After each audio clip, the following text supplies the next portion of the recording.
Asia News.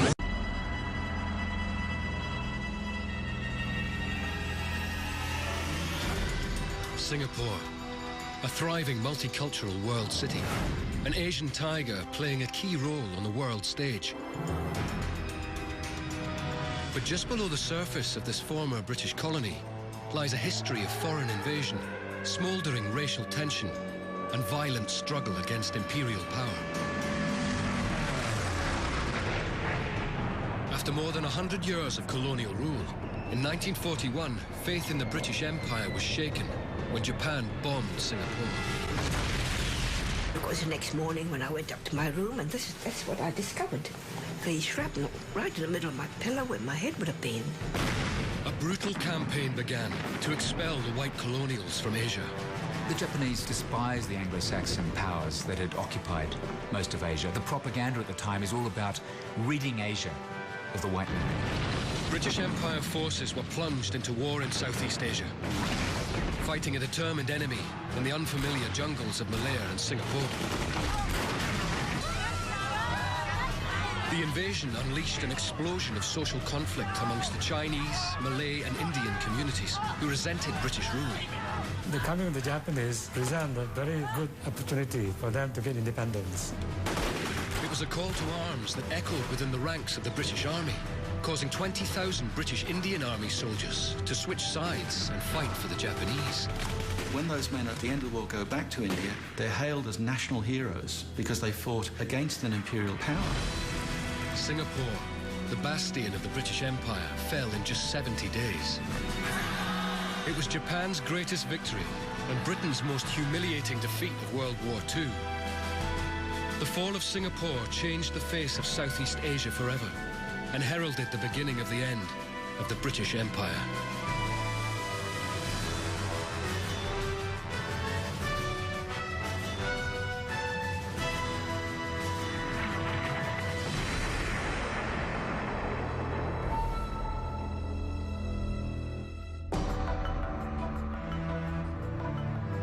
In the early 20th century, the bustling trading port of Singapore and the fertile Malay Peninsula to its north were the jewels in the crown of Britain's East Asian colonies.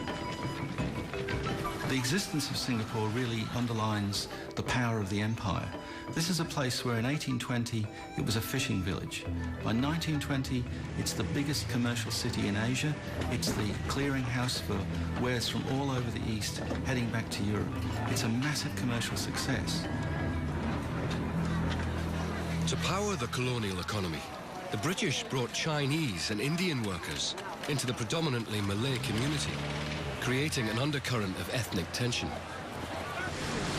Both Chinese and Indians, they formed the biggest racial groups within the country. And the Malays are not very happy about this. They really are not very happy with what the British have done for allowing the unrestricted entry of Chinese, especially Chinese, into the country. But the British colonial ruling class were largely oblivious to the tensions around them as they revelled in the prestige and privilege of empire.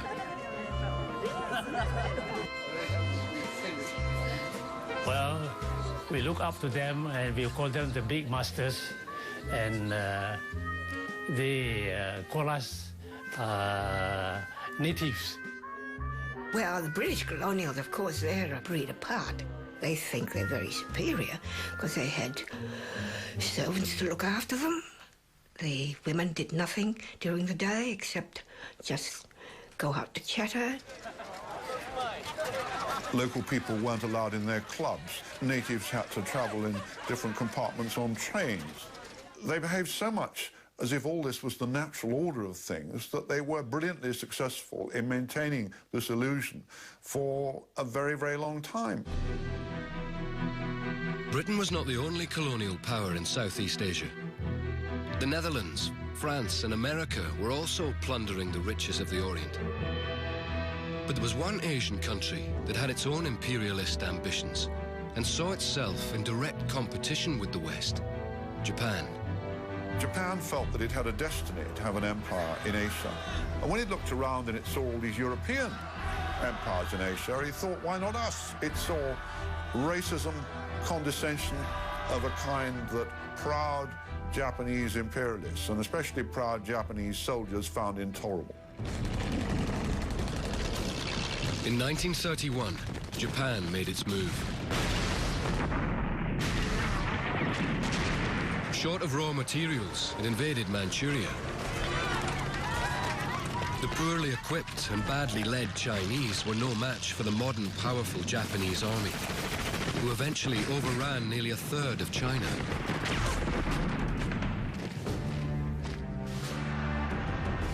In 1936, Japan moved closer to all-out war when it signed an alliance with Nazi Germany. They sent rising general Tomoyuki Yamashita to meet with leaders of the Third Reich to learn of the German plans for making war.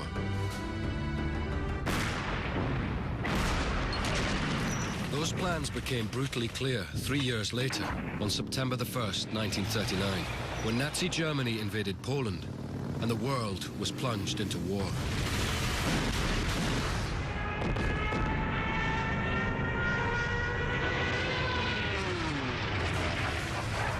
With the war expanding, Britain's dominions from around the world rallied to the defense of the mother country.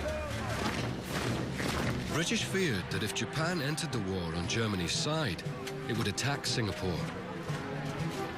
As a deterrent, British Prime Minister Winston Churchill sent a multinational force of British and Indian troops to strengthen the island's defences. The Gordon Highlanders and the Argyll and Sutherland Highlanders were among the first British troops to arrive. We'd waited 3 weeks because of a tremendous snowstorm. When we actually arrived, the heat was so oppressive. We just wondered just what we were coming to. Going through the old Singapore with the Chinese sitting, smoking their pipes and playing mahjong. And the smell of the villages was something you'd never experienced before.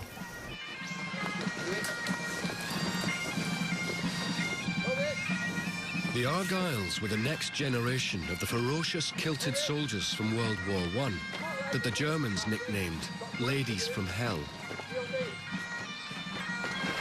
Their commanding officer was Lieutenant Colonel Ian Stewart. He was my CO. He used to call him Busty. He was a thin fella. He didn't say much. He was quite a hard man in many ways, but he wanted his battalion to be the best one there was, and made this feeling go into all the men there. The Argyll and Sutherland Highlanders had come from the harsh cold of the Scottish winter. They'd no idea how to fight in the tropics. Stewart led them deep into the steamy jungles of Malaya on rigorous training exercises.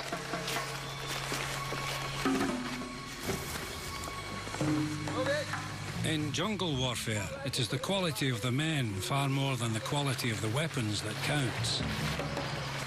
Before I went there, the normal sort of weapons training and that sort of thing had been done. But after that, I was taken to the jungle, and we had to deal with the other problems that arise.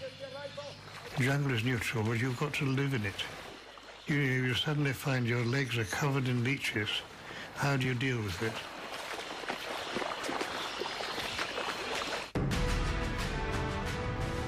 In September 1940, with the Battle of Britain raging, the Japanese rolled into French Indochina, just to the north of Malaya. The French gave up without a fight. The first of the colonial dominoes had fallen. The Singapore fortress needed to be bolstered. Australia's response was emphatic. In February 1941, it sent the first wave of 10,000 troops to join their British allies in Singapore. Well, it was supposed to be secret, and there must have been 5,000 people there. And we went like first-class passengers. Great way to go to war. With the war in Europe a long way away, the mood in Singapore was relaxed. The young men of the British Empire forces quickly awakened to the delights of Singapore. While Commonwealth troops happily rubbed shoulders with the locals and absorbed Asian culture, they were being fed virulent anti-Japanese propaganda designed to convince the troops that the Japanese were racially inferior and would pose no real threat. That was the first thing they said. They all wear glasses, they can't see. Oh, yeah, intelligence officer came round and said, oh, they only shoot with .25 guns, like a pea rifle. We were told that they were short-sighted, they wouldn't fight in the night. That they were useless buggers, that one Australian was worth 10 Japanese. At its most shocking, it cast the Japanese people as subhuman, as monkeys, as baboons, as Churchill described them, yellow dwarves. We found out how good they were. In May 1941, with Japan on the brink of war, the British sent Lieutenant General Arthur Percival to Singapore to command the assortment of multinational empire forces. His appointment gave the first inkling that Singapore was not a British priority. Because the British were then prioritising the campaigns in the Mediterranean and the Middle East, they sent their best, or at least bad, generals there. And Malaya was bottom of the queue for good commanders, as it was bottom of the queue for anything else. But Percival was a pretty poor specimen. While Percival was coming to grips with the task of defending Malaya and Singapore, his Japanese counterpart, General Tomoyuki Yamashita, was in southern China drawing up his battle plans for an invasion of the British colonies. Contrary to British propaganda, he was accomplished and battle-hardened. 見かけはすごく硬直な武骨な将軍のように見えますけれども、科学にも強くて、そして作戦も合理的なんですが、多少その情に脆いという面があって。Yamashita was probably the best Japanese general of the war. Very tough, very experienced, very clear-sighted. Yamashita was in a completely different class from Percival. The idea of putting them in the ring together, I mean, it was ludicrous. On December the 4th, British signals intelligence intercepted Japanese orders. The Imperial Army was heading towards northwestern Malaya. Percival scrambled his forces at Kota Baru.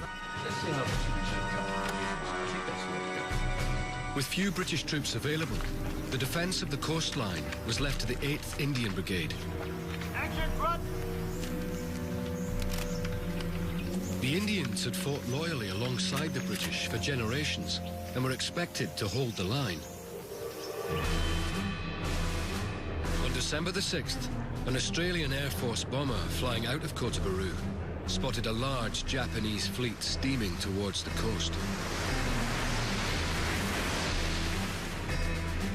それで12月の8日の午前2時に、上陸命令で終点に飛び乗りまして小田原海岸に前進したのがおそらく夜明け前でしたから。 On the 8th of December 1941, Japan entered World War II when it sent an invasion force of 25,000 men to attack the British colony of Malaya. 5,500 went straight at the Indian troops at Kota Baru.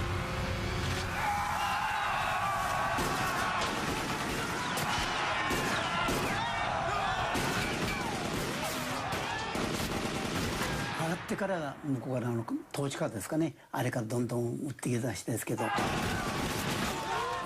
あっちこっちの飛んできよったやつ。もう海岸の小田原の砂浜を鉄棒で持ってるのをそれで掘って隠れてですね。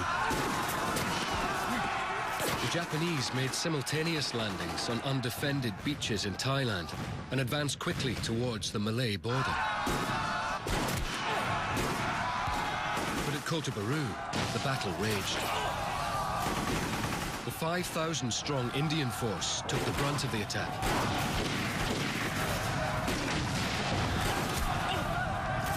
At first, under the British officers, they put up a stubborn fight.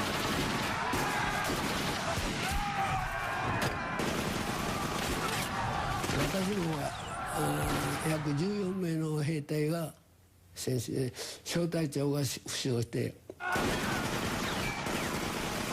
こちらが銃眼に手榴弾を投げ込んで沈黙させて。A second wave of Japanese swept ashore, and the Indians were overrun. General Yamashita had successfully landed his invasion force.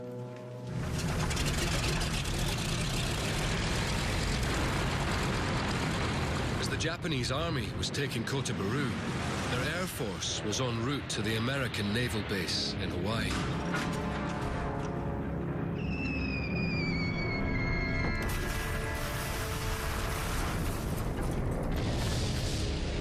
They inflicted a crippling preemptive strike on the American fleet moored in Pearl Harbor. 3 hours later, a second wave of bombers headed for an unsuspecting Singapore. There was no blackout, and the streets were brightly lit, allowing the Japanese pilots to easily find their targets. 綺麗なネオンサインでね、あそこ爆撃、南から入ったからね、南に下がって北へ向かって進路、シンガポールの街ね、市街に。I was sleeping, and at about 4:30, I suddenly woke up because the house vibrated. We had a lot of siren warning going on and off, and we didn't care very much about it, you see. I was observing there was a small black dot right very far above the sky.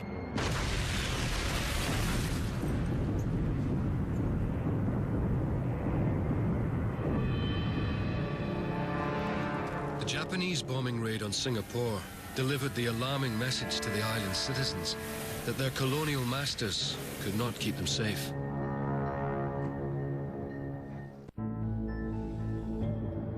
The American fleet crippled at Pearl Harbor, the only Allied warships in the region, with the Prince of Wales and the Repulse in Singapore Naval Base.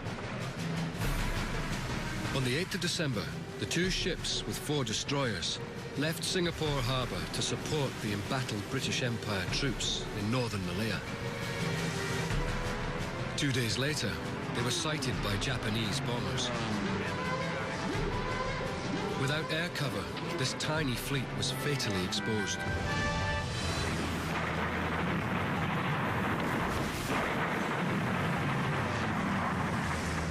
これの防御の体制がね、非常に巧みなんだね。きっと僕は想像するんだけどね、環境からこう見ておってね、望遠鏡で見ておって、そして爆弾を落とすでしょ。落とした瞬間がパッと目に浮かんだ時にファッとこ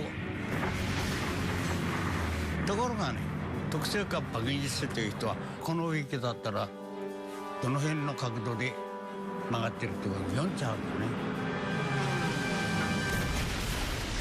I can still remember the ship bouncing when the bombs and the torpedoes hit us. それは綺麗だった。すごい綺麗だったっていうことも、それはね、やったっていう感じだったね。I still remember going down a rope 10 feet down and catching my foot in one of the portholes. And with that, I just sort of give a heave and let go and drop the 60 foot straight into the water. In less than 3 hours, 1,000 British sailors had perished. Early next morning, Prime Minister Churchill was informed that for the first time in history, ships of the Royal Navy had been sent to the bottom by the supposedly inferior Japanese. The full horror of the news sank in upon me. There were no British or American ships in the Indian Ocean or the Pacific. Over all this vast expanse of waters, Japan was supreme, and we, everywhere, were weak and naked.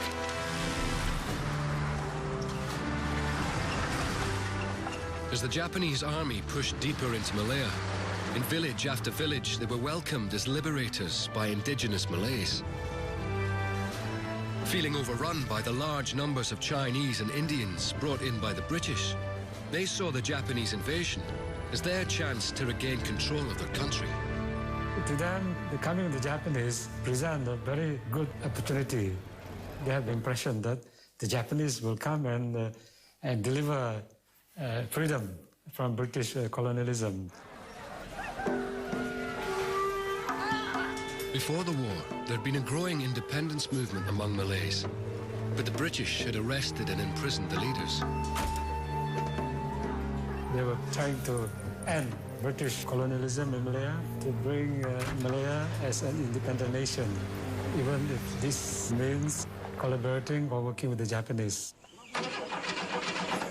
These men were now freed, and increasingly, many local Malays began to help the Japanese. 線路の上言いますか、あれを胴体のこともあるんで、車がだいぶ傷んでおりました。それで整備するのにね、整備しよりゃどういうか兵隊ではないですが、地方の人が来るんですね。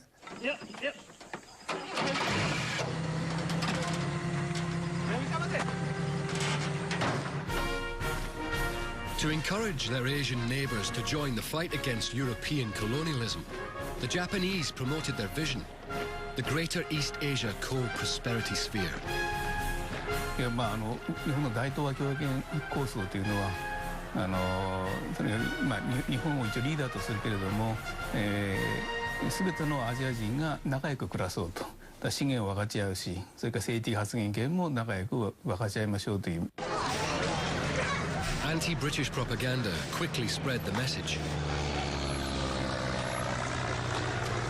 The Japanese were remarkably successful in persuading Southeast Asian nations that there was a place for them, an honoured place for them, in Japan's Greater East Asia Co-Prosperity Sphere, in which they would have rights, in which they would have their own governments, in which they would be treated with a respect that was denied to them by the European powers.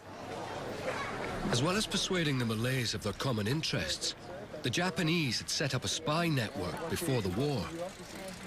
There'd been a sizable Japanese community living in Singapore and Malaya for years, and many had been feeding information back to their homeland. During the weekends, the Japanese barbers, dentists, doctors, all will go to the countryside, saying they were visiting the Malaysian countryside, not knowing they're really photographing all the shortcuts.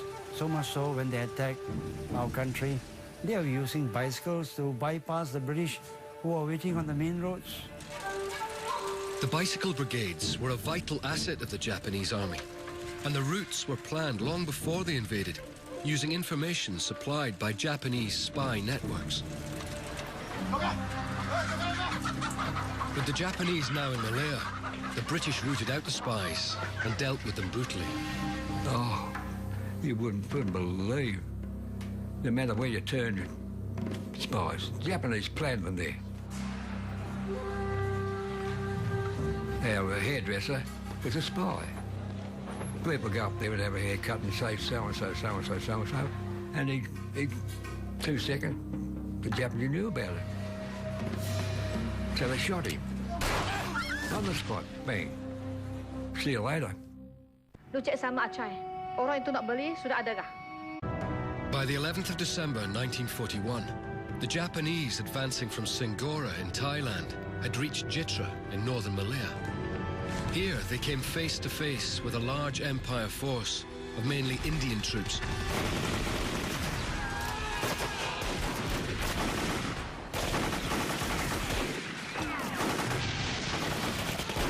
Many of the Indians were poorly trained, and the Japanese had little regard for them. The Japanese invaded Malaya already assuming that the Indian army would not put up much of a fight. They took a rather contemptuous attitude towards it on the grounds that it was a servile army, therefore it probably wouldn't be very efficient. They broke through the Indian regiments, and there was casualties flying in all directions. And that forced the powers that be to pull us back out of there. Otherwise, the Japs got across there, we would have been cut off in the first week.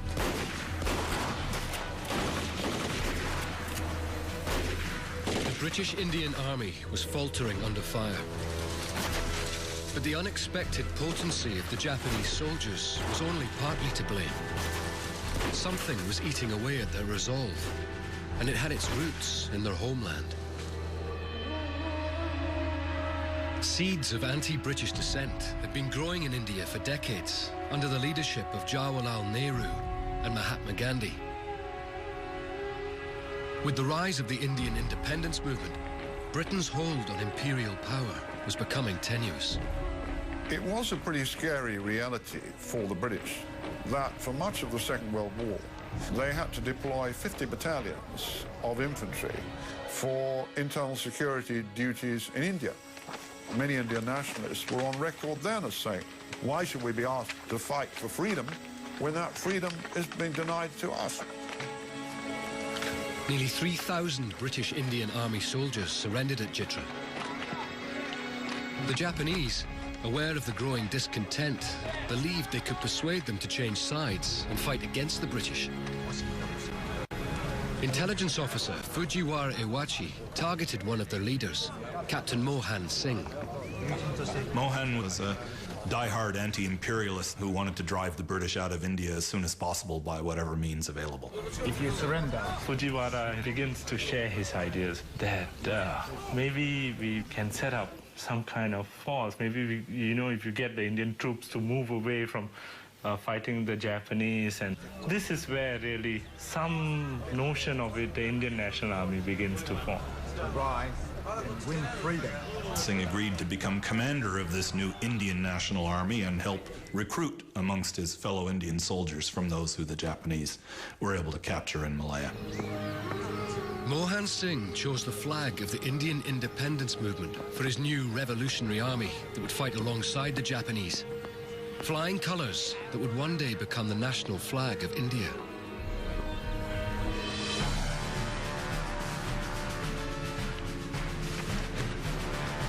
As they moved southward, the Japanese captured British airfields and destroyed aircraft.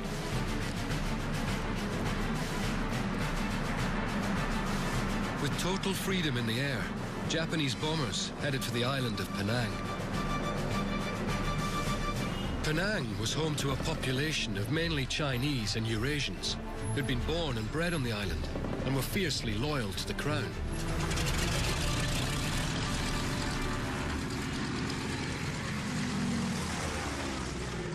On the 11th of December, 41 Japanese bombers blasted the island, and the British could do nothing.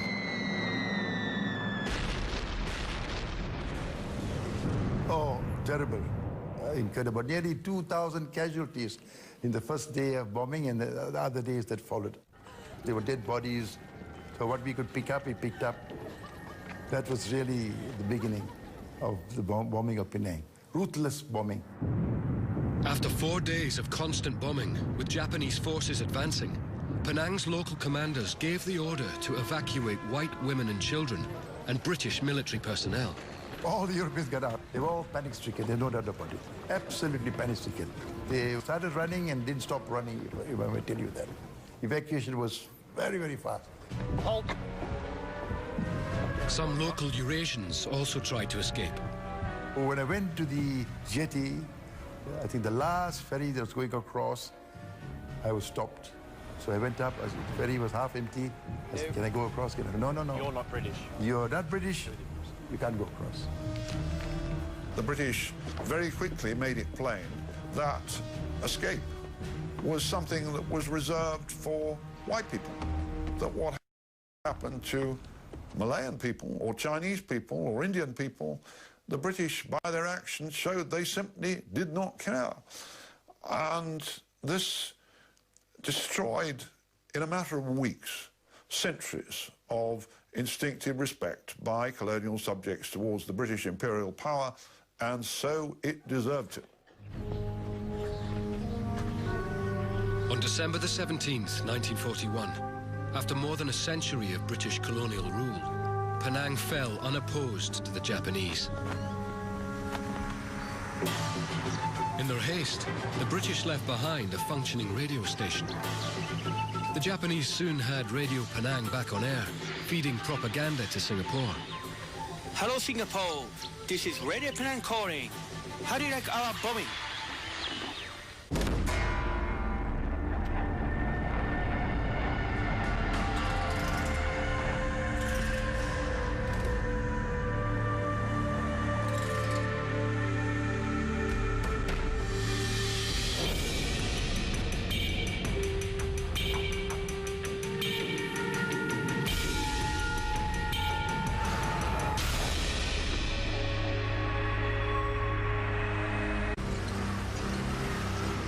As the British withdrew through the ravaged Malayan countryside, stunned locals tried to comprehend the sight of British Empire soldiers on the run from an Asian army.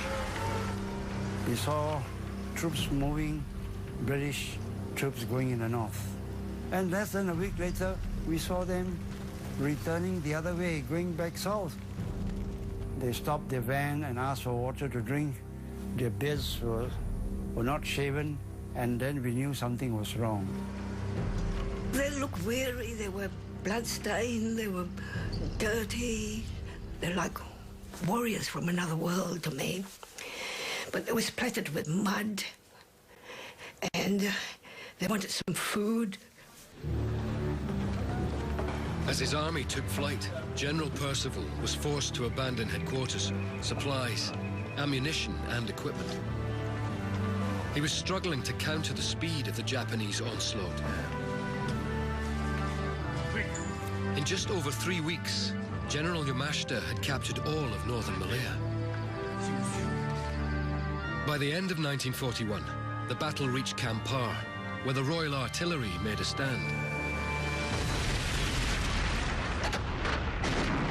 Oh, the artillery was so powerful, we were evacuated to the hills. My father used to bring some cotton wool and stuff into the ears. The whole ground was shaking. For 4 days and 4 nights, my God, how many thousand rounds were fired? We were in there as a regiment. We had roughly over 24 guns there, and we were just pelting at them. It was at New Year's Eve. Our colonel says, "Right, boys, gather, mate." And every shell that went into the breech of every gun, I did it. "Happy New Year to you, you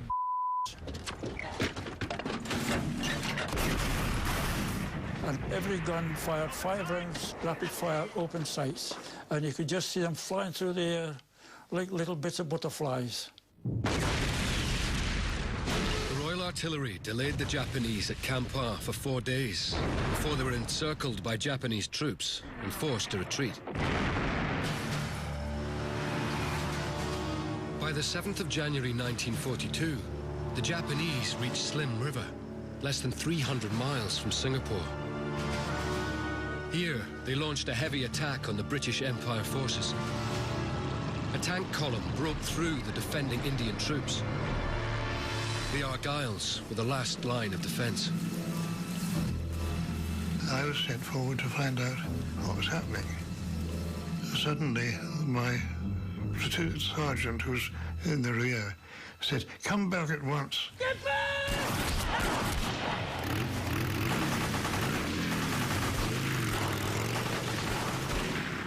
And I fell into this ditch with the sergeant who'd been beside me. I said, "I'm afraid I've been hit." And he said, "So have I." And with that, they started shooting us like mad. Everyone missed me, but I was actually pouring with blood. I could see the blood pouring out, jets pouring out of my arm. So I picked up some mud from the bottom of the ditch and made a sort of poultice over it. I think I must have passed out a bit, but when I recovered, nobody was near me at all. So I nipped out of the ditch and ran for the jungle for several weeks. Eventually, I met a group of Indian soldiers, but the Japanese came across a paddy field and saw us there, and there was nothing we could do. So we all had to hold up our hands and say, "We surrender."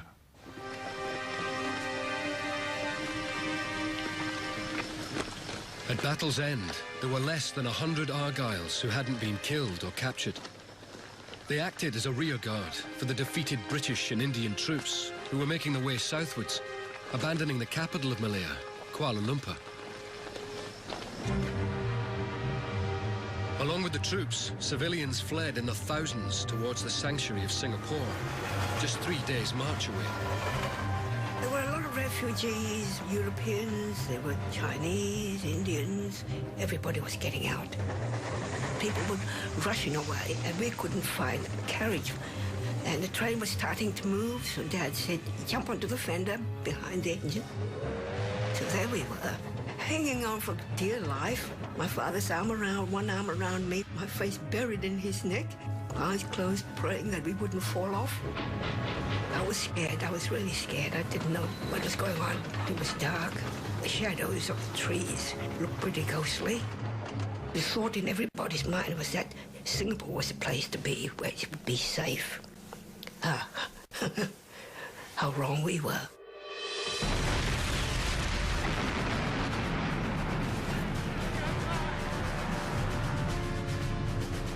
By mid-January 1942, Yamashita's army had reached the southern Malayan state of Johor, just 2 days' march from Singapore. Here, they faced Australian troops in combat for the first time.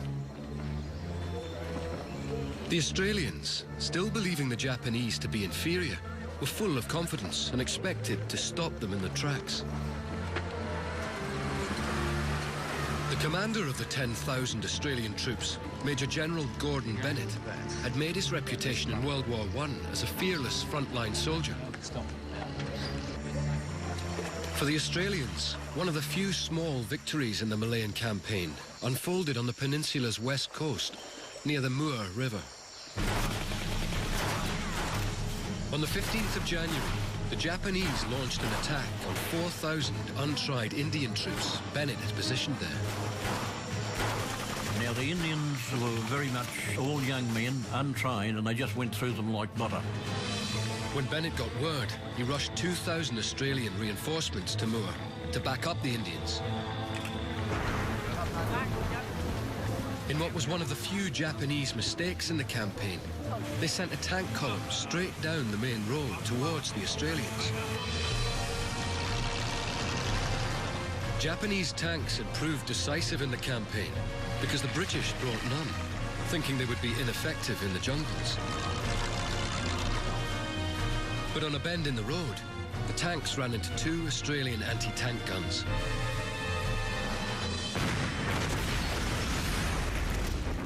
The anti-tank inflicted heavy casualties on their tanks. They took them out.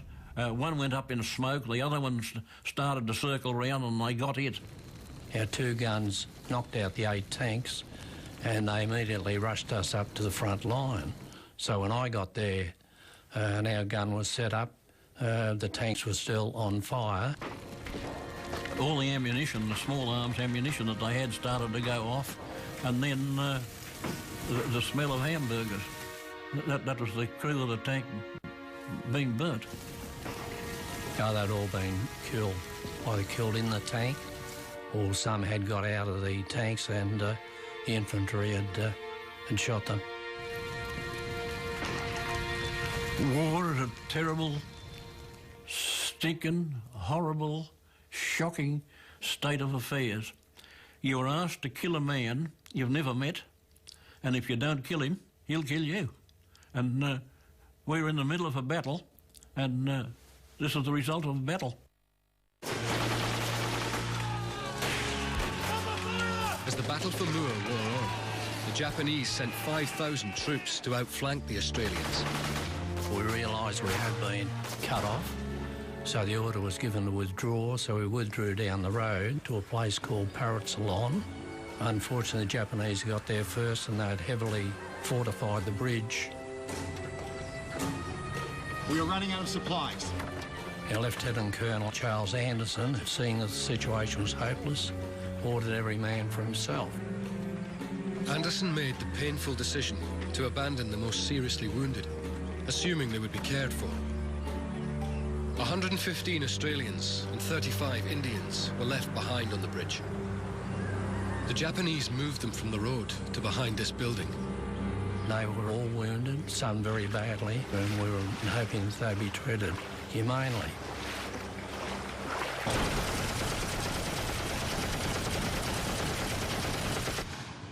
The Japanese shot or bayoneted them, poured petrol over them, and set them on fire. いやこれは日本にとってみればですね、死体を焼くというのは死者に対する礼を尽くしたということになるんですね。かえって日本では土葬にするということは死体を物扱いしたということで、かえってそれは悪いことだと考えられています。My views of what they did, the Japanese, it was an act of war. We did the same in similar situations. Up towards Muir, the Japanese wounded there. They were lying in a trench, but they were also about to pull out pins of grenades and blast the advancing troops with them. Our men were told to kill them, shoot them.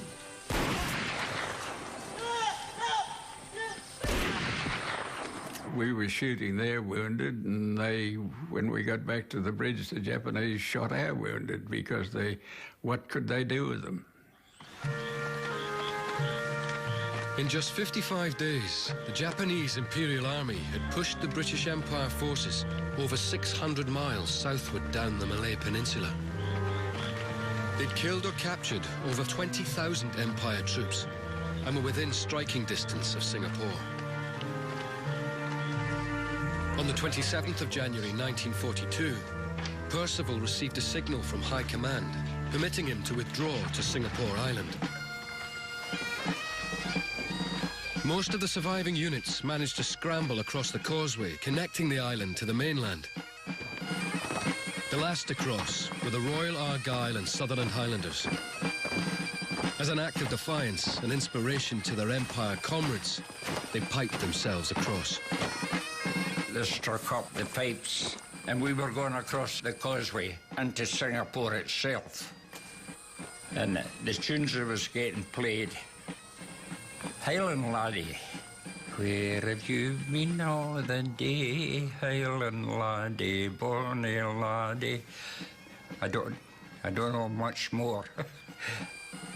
And once these drums get up and the pipes are playing, and oh, there's something. That kind of defiant, in-your-face gesture on the part of the Argylls, that sort of stiff upper lip, well, that's the response to adversity that wins you empires, right? And it's the kind of response to adversity that an empire at bay, backed into a corner, would be prone to show. Fighting spirit. We're not done yet. Come and get us. And so it had come. The prized British colony of Malaya had fallen, and over 1 million people were bailed up in the supposedly impregnable fortress of Singapore. As the Japanese prepared to lay siege to the island, the realization dawned. If Singapore were to fall, the British Empire could fall with it, and Southeast Asia would never be the same again.